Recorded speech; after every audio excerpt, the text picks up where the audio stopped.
Hello there, welcome back to Jennie Designs with Paper. Thank you for stopping by my channel today and making an art journal page. So get comfy and let's get crafty. This is mood board number 27 from the Artsy Trio Facebook group. I think I am finally caught up on my mood boards, and the theme of this mood board is new adventures.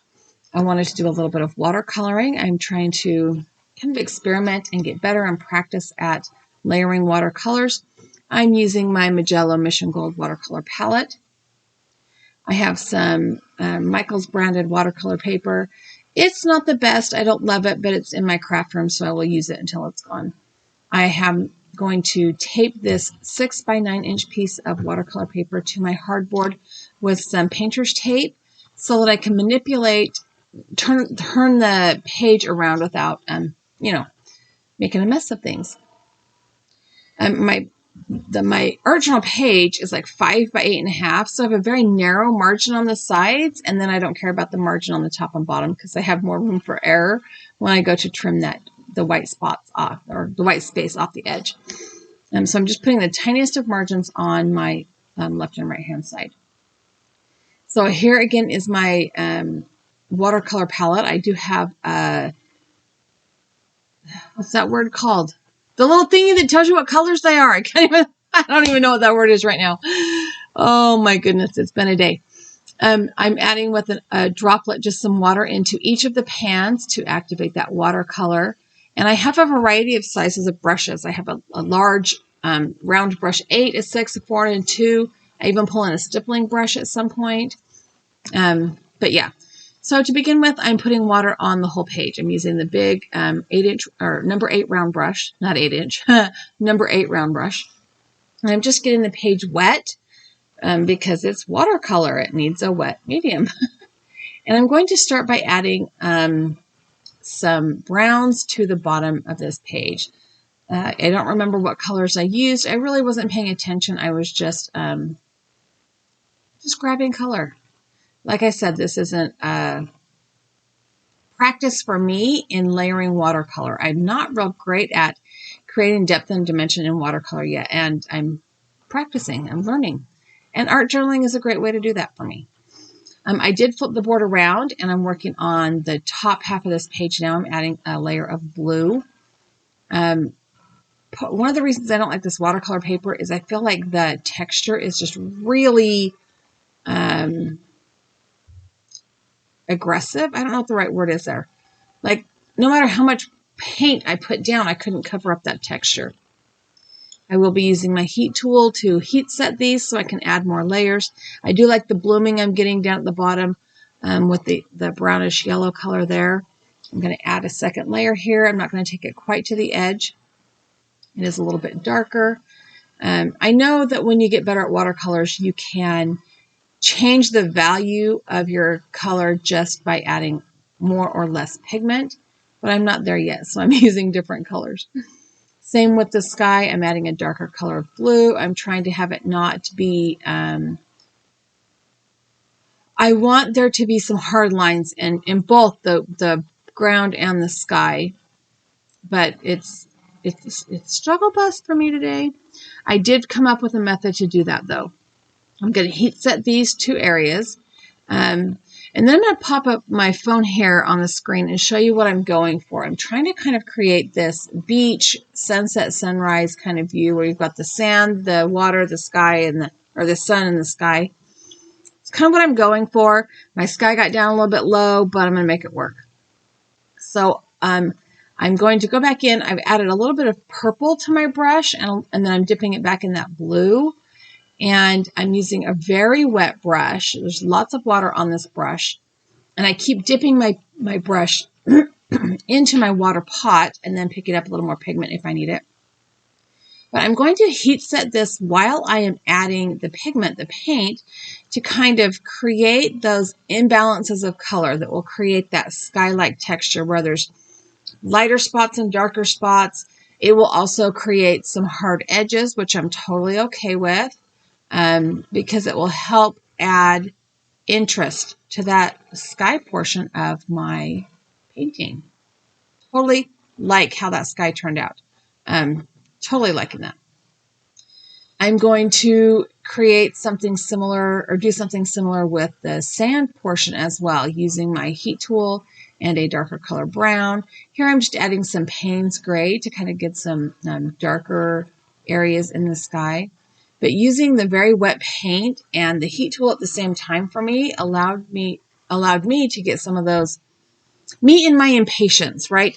If I had all the time in the world to just sit and let one thing dry at a time, but I get impatient. I want those instant results right away. The kind that you can get with markers. I want the instant. So I'm going to do the same thing with the sand. Add some darker color, add a lot of water, and then just use my wet paintbrush and my heat tool to create texture and a hard edge.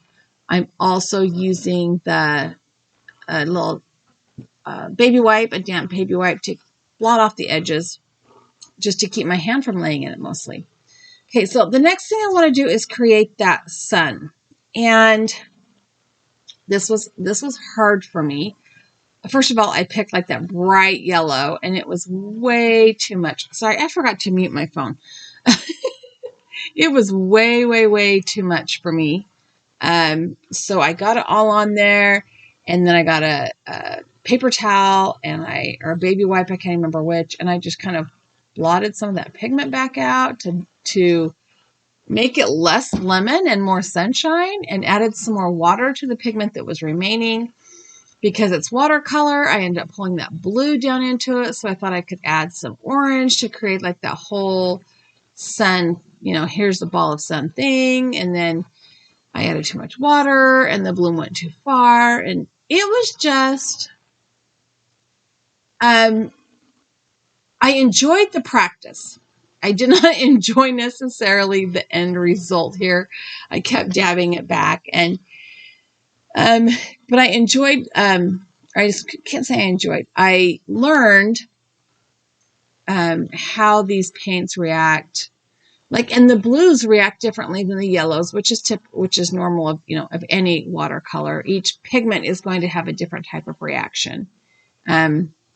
So I just pulled that orange all the way off, went back in with a lighter coat or a lighter layer of that yellow.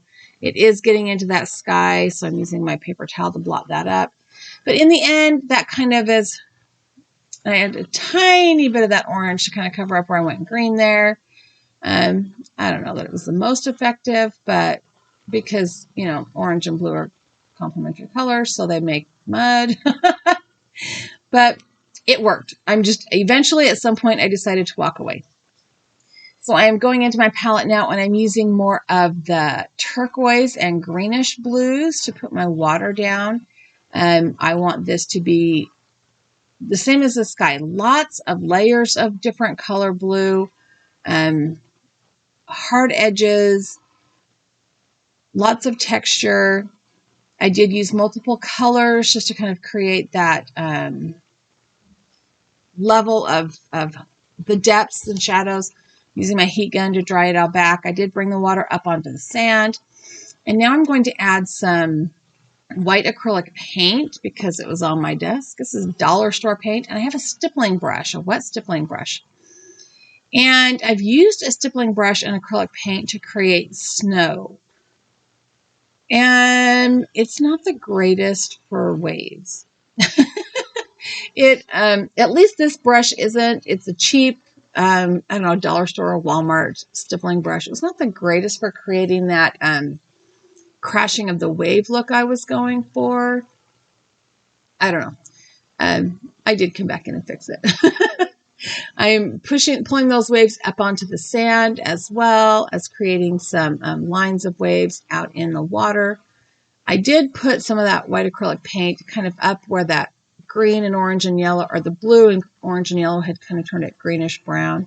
Figured I'll cover it up with acrylic paint and put some watercolor back over it. And this is when I realized the stippling brush was just not going to do what I wanted. So I just grabbed I think this is a number 2 round brush, and smoothed out those lines. And I'm liking that horizon line just a little bit better now. I did use that round brush to kind of,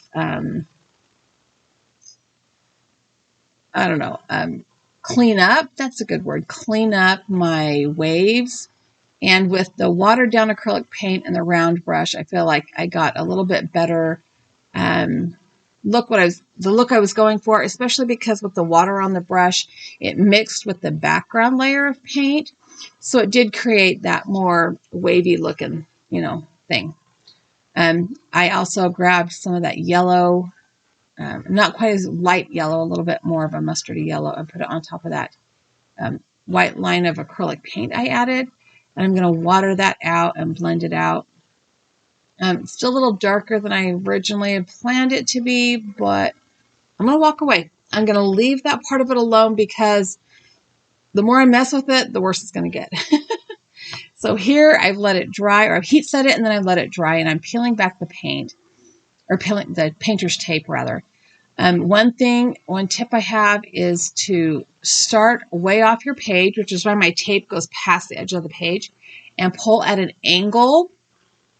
Because if you start right on the edge of the page, you can actually separate your watercolor paper. I am going to go ahead and trim this down to make it the size of my other art journal pages for my Artsy Trio notebook. It is roughly 5.5 by 8 or 8.5. I don't know, something. It's rough. And this is my finished page. There are a couple of things you're not going to see because my camera went out of focus and I did not notice. But in order to add my collage element, I have to prepare this because this is watercolor. So I am taking this really cheap chip brush from the Dollar Tree that I trimmed the bristles down on, and I'm adding a layer of clear gesso to each section, one section at a time, and I'm cleaning my brush with a baby wipe in between. I'm adding as little water to that brush as I can so that I don't spread the paint.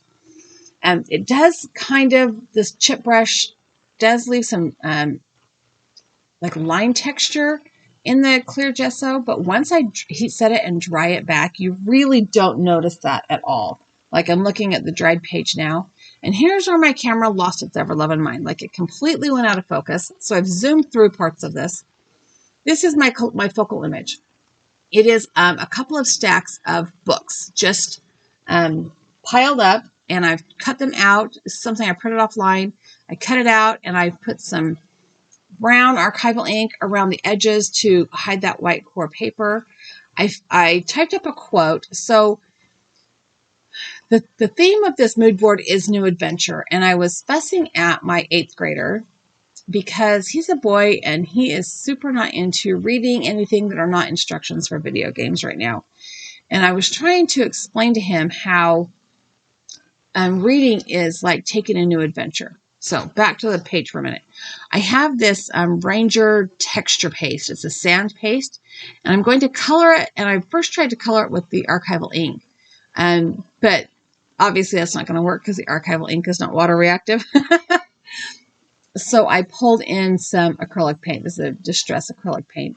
Just added that to the texture paste, and I added more texture paste because I realized I probably needed more. But I'm going to use this sand paste, the grip paste, to make the sand on my beach. So anyway, while I'm doing that, back to my conversation with my son. Anytime you open a book, you embark on a new adventure, even if it's a book you've read before, because you can go to places in a book that you will never or unlikely be able to go in real life. Like I was telling my son, you're probably not going to be somebody who colonizes Mars. Let's be honest, that's not his jam. But he can read about Mars and he can learn about Mars, and it's a whole new adventure for him just by opening a book. And so when I looked at this mood board, and the images were not necessarily my inspiration point, but the idea of adventure was. So I just created this watercolor beach background because I wanted to use my watercolors, and a beach is the easiest kind of background to go with. And then added that pile of books to the beach. And I thought, that works for me. So I just typed up a quote that says, a new adventure begins with the opening of a new book. And I think I'm an avid reader. I love to read. My parents are avid readers. I just absolutely love to read. So once that texture paste was dry, and I left it probably on my desk for at least 30 minutes. It still has a little shine to it after it's dry, so you have to kind of touch it to know when it is completely dry. But anyway, once that has dried, I'm going to add my art journal page to a piece of scrapbook paper. It has kind of that beachy sand look to it. It's just something that was in my brown drawer, my drawer of brown base papers. I'm going to line up the bottom and left side edge. I did use double-sided adhesive and liquid glue because that paper is a little bit warped still from all the water. So I wanted to have a quick adhesive with the double-sided tape and then a strong adhesive with the liquid glue. I'm going to go ahead and trim that down.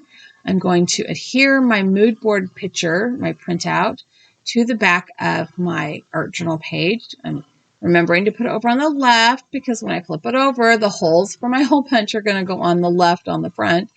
And I don't want to put a hole through my mood board and miss something there. I did grab a pen and sign. I started with a white gel pen, but it wouldn't write on everything. So then I just grabbed a micron pen. And here is an up close at my quote and a picture of my page. And I like it. There's things I would do differently, but I do like how it turned out. So thanks for hanging out with me today. I have a couple of other videos here you might like. I have that subscribe button. I would love it if you left me a comment down below. I really enjoy hearing what you have to say. Leave me a thumbs up. Let YouTube know you liked the video. And I hope you have a really fabulous day.